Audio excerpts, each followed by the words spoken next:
Creda nó na cred. Gudíla Garid is an Commissioner Income a bhí lonithe a hala Thobar an Iarla, ach nuair a tógiúa sa 3 mhíosteag, ba an bailíthóir cánach a bhí an freisin. Idir chráid san ábhaistín agus sráid na nugan na nó, tá sráidín gearr leis an ainm sráid Thobar an Iarla. Is ag tágat don Iarla risteart rua de borca a hóigan aignimh mar thach custom sa 3 mhíosteag atá an tainim. Lyn lwys ag nechadi, honig siandalathe an sif, áid sa wuridir timppel 1,000 írsma. Trahul go leor, bu na Commissionary Income a bhí sa werigniv nó. Tá an origniv tóca chosatacha an sif, agus tá hala an Iarla rua oscailt gan phobal a gahan na seachtaine.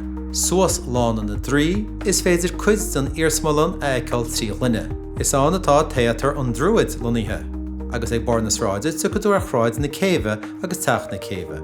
Áit nachtú cuid sa seanhhaile na cathrach le linn obair a choiríthe, agus atá le feiceil ag go bobbal.